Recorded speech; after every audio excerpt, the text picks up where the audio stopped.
So hello everyone, my name is Akanksha and I recently cleared IBPS PO, RRB PO and SBI clerk exam. यार तुम लोग मुझसे इतना message करके पूछते हो कि आपने ग्रेजुएशन के साथ प्रिपरेशन की, कैसे पढ़ लेते थे, टाइम मैनेज नहीं हो पा रहा है, मैं तो जॉब करता हूँ, मैं कैसे पढ़ूँ, मैं ग्रेजुएशन में कॉलेज जाता हूँ डेली। देखो यार, मैं बताऊँ कि मेरे में क्या था ना कि मेरे कॉलेज के टाइम पे अटेंडेंस का चक्कर नहीं रहता था, ठीक है। तो मैं कॉलेज सिर्फ इंटरनल देने जाती थी, एक्सटर्नल देने जाती थी और प्रैक्टिकल्स देने जाती थी। उसके अलावा घर पे बैठ के पढ़ाई करती थी, ठीक है। और जो भी लोग ऐसे लगता है ना कि भाई एक साथ इतने सारे सब्जेक्ट्स मैनेज नहीं हो पाएंगे, यार एक सब्जेक्ट से पढ़ना तो शुरू करो। जब मैंने पढ़ना शुरू किया था ना, तो आप सोचो कि मैथ्स उठाई, मैंने क्या किया, पहले मैंने मैथ्स का सिलेबस कंप्लीट किया। जैसे जैसे जो चैप्टर्स मैथ्स के कंप्लीट होते आ रहे थे, मैं क्या करती थी, जो टीचर्स की PDF से चेकलिस्ट होती हैं उसमें उस टॉपिक के क्वेश्चन में सॉल्व करती जाती थी, ठीक है। ऐसे कर करके मैंने अपना मैथ्स का सिलेबस ख़त्म कर दिया पहले। फिर मैं रीजनिंग पे शिफ्ट हुई, ऐसे ही मैंने रीजनिंग का सिलेबस भी ख़त्म किया। प्लस मैंने ये काम किया कि रीजनिंग का सिलेबस जब मैं पढ़ रही थी तो उसके साथ साथ मैंने मैथ्स की प्रैक्टिस करना छोड़ा नहीं था। फिर जब रीजनिंग कंप्लीट हुई तो मैथ प्लस रीजनिंग की प्रैक्टिस होने लगी मेरी। फिर मैं इंग्लिश पे गई और जब मैं इंग्लिश तक आई तब तक मेरा ग्रेजुएशन पूरा हो चुका था। फिर उसके साथ मैंने करंट अफेयर्स की डेली क्लास लेना शुरू कर दिया पीयू सर से। ऐसे एक एक करके मैंने सारे सब्जेक्ट अपने कवर किए थे, ठीक है। तो जो भी लोग पढ़ नहीं पाते या टाइम कम है वो इस तरह से पढ़ सकते हैं।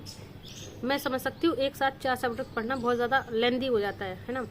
और अगर आप बिगिनर हो तो फिर और ज़्यादा प्रेशर फील होता है कि यार एक साथ 4 सब्जेक्ट कैसे मैनेज होंगे, ठीक है। और दूसरा सवाल, यार लोग मुझसे ये भी पूछते हैं यार एग्ज़ाम का कितने स्टेजेस में एग्ज़ाम होता है, एग्ज़ाम का क्या पैटर्न है, क्या कैसा है। यार ये सब तो तुम लोग गूगल करके भी ढूंढ सकते हो ना, इसके लिए मुझे मैसेज क्यों करते हो, कमेंट क्यों करते हो, ठीक है। खैर मैं बता देती हूँ, जो क्लर्क होता है उसमें 2 स्टेजेस में पेपर होता है, पहला प्री, दूसरा मेंस। और पीओ में प्री, मेंस एंड इंटरव्यू होता है। अब हम बात करते हैं RRB PO और RRB क्लर्क की। RRB PO और क्लर्क थोड़ा सा डिफरेंट इसलिए ना, क्योंकि जो बच्चा इंग्लिश में थोड़ा वीक है वो RRB PO के लिए जा सकता है, क्योंकि उसमें प्री में सिर्फ मैथ्स और रीजनिंग आती है, इंग्लिश नहीं आती है। दूसरी चीज़, RRB क्लर्क और RRB PO के मेंस में इंग्लिश और हिंदी में से आपको चूज़ करने का ऑप्शन मिलता है, जिसमें कि मैंने इंग्लिश चूज़ की थी, ठीक है। और इतने मेंस 3-4 मेंस तो मैंने दे ही दिए हैं। 3-4 मेंस सॉल्व करने के बाद मुझे ये तो समझ आ गया है कि RRB PO में जो इंग्लिश का लेवल है मेंस में, यार वो बाकी मेंस के कंपैरेटिव में थोड़ा सा कम है। आप उसमें अच्छा स्कोर कर सकते हो, ठीक है। अगर आपको इंग्लिश नहीं आती तो आपको RRB के लिए प्रिपेयर करना चाहिए। आप हिंदी में अच्छे हों तो आपके लिए प्लस पॉइंट रहता है। प्लस RRB के एग्ज़ाम्स में कंप्यूटर भी एक सब्जेक्ट रहता है, जिसमें भी आप अच्छा स्कोर कर सकते हैं। ये 2 चीज़ें थोड़ा अलग बनाती है इस एग्ज़ाम को, ठीक है। एक सीधा सीधा एलिजिबिलिटी क्राइटेरिया है कि अगर आपके पास कोई भी ग्रेजुएशन की डिग्री है या आप किसी भी सब्जेक्ट में अभी ग्रेजुएशन के फाइनल ईयर या सेमेस्टर में हैं, तो आप इस एग्ज़ाम को भर सकते हैं। इस चीज़ में से लोग पूछते हैं कि आपकी 12th में कितनी परसेंटेज आई थी। क्या करोगे जान के, ये सब तो किसी काम का भी नहीं है। इस सबसे क्या मैटर करता है। यार मैं बता देती हूँ, मेरे 90.4 परसेंटेज थे 12th में, ठीक है। और मैंने ग्रेजुएशन भी अपनी फर्स्ट डिवीज़न से ही पास की थी।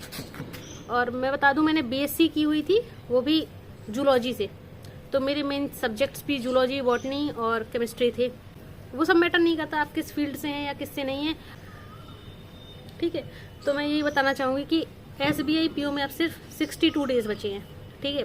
IBPS PO में 80 से 85 दिन बचा है और RRB PO भी थोड़ा दूर है, उसमें 90+ दिन हैं। तो भाई लोगों, हमको लगता है कि आप लोगों को पढ़ाई पे ध्यान देना चाहिए, पढ़ लो। और जो भी लोग मुझसे स्ट्रेटजी और वो पूछ रहे हैं हर सब्जेक्ट के लिए, तो मैं अगली वीडियो वही बना दूँगी, या तो मैं एक साथ ही सारे सब्जेक्ट की स्ट्रेटजी शेयर कर दूँगी, या फिर मैं एक एक वीडियो में एक एक सब्जेक्ट की स्ट्रेटजी शेयर कर दूंगी, ठीक है। और मुझसे लोग पूछते हैं कि मैंने बैंकिंग क्यों चूज़ किया, SSC छोड़ के या फिर UPSC छोड़ के, मैं कुछ और भी तो कर सकती थी। तो यार मैं एक चीज़ बताऊँ, देखो मेरे साथ ऐसा था ना कि मैं तो BSc भी नहीं करना चाहती थी, ठीक है। बट फाइनेंशियल कंडीशंस के अकॉर्डिंग मुझे करनी पड़ गई। और फिर मेरा ऐसा था यार कि MSc करो, फिर कुछ करना पड़ेगा, फिर 2 साल यहाँ MSc करनी पड़ेंगी, ठीक है। तो मेरा मन से ऐसे ख़राब हो गया था। मैं ऐसे सोच रही थी कि जैसे जो मेरे साथ पढ़ने वाले हैं, जब तक ये पोस्ट ग्रेजुएशन करेंगे यार, मेरे पास एक जॉब होनी चाहिए अच्छी ढंग की, ऐसा नहीं कि कुछ भी, ठीक है। तो मैंने जब ये लोग BSc में थे ना, लोग घूम रहे फिर रहे, मैं पढ़ना शुरू कर चुकी थी। ठीक है, उन लोगों को समझ नहीं आता था। मैं अपने दोस्तों को बताती भी थी, बट वो लोग भी ज़्यादा मुझे भाव देते नहीं थे। ठीक है, अब मैं जब लास्ट टाइम पे अपने कॉलेज गई थी अपना कैरेक्टर सर्टिफिकेट लेने, तो मुझे मेरे क्लास के कुछ बच्चे मिले जो कि पोस्ट ग्रेजुएट हो चुके थे। उस दिन उनका लास्ट प्रैक्टिकल था, मुझसे बोल रहे थे जॉब के रिलेटेड। मुझे समझ आया कि मैंने सही डिसीजन लिया है। एट द एंड आपको कॉम्पिटिटिव एग्जाम्स में घुसना ही पड़ेगा। हर कॉम्पिटिटिव एग्जाम एक लूप है, आप जितना जल्दी प्रिपेयर करके इसमें से निकल सकते हैं आपके लिए उतना बेटर है। मैंने बैंकिंग इसलिए चूज़ की क्योंकि यार इसमें पेपर लीक वाला सिस्टम नहीं होता है, और विद इन 6 मंथ्स आपके पास एक जॉब होती है। आपको 6 महीने के बाद 7वां महीना लगेगा, आपके पास एक फाइनल रिजल्ट होगा कि आप सिलेक्ट हो चुके हैं या नहीं हो चुके हैं। और एक ही सिलेबस को पढ़ के आप कितने सारे पेपर दे सकते हो, आप समझ सकते हो। SBI PU, SBI clerk, IBPS PU, IBPS clerk, RRB PU, RRB clerk, plus जो इंश्योरेंस सेक्टर के एग्जाम्स आते हैं जैसे OICL, NICL, NIACL, ये सब एग्जाम्स भी सिमिलर सिलेबस पे बेस्ड होते हैं। ठीक है, तो इस वीडियो में सिर्फ इतना ही। अगली वीडियो में स्ट्रेटजीज़ पे बना दूंगी, आप आके चेक कर लीजिएगा। अगर मेरी वीडियो अच्छी लगी हो तो चैनल को सब्सक्राइब कर लेना। वैसे तो मैं वीडियो बनाती नहीं हूँ, थोड़ा कैमरा कॉन्शियस भी लगती हूँ, बट ठीक है, आप लोगों ने बहुत सारे कमेंट्स किए तो मैं बना रही हूँ। ठीक है, तो सब्सक्राइब कर देना ताकि थोड़ा मोटिवेशन आए अगली वीडियो भी पोस्ट करने के लिए। नहीं तो मैं ऐसे ही बनाती रह जाऊँ और क्या ही मतलब है। बाय।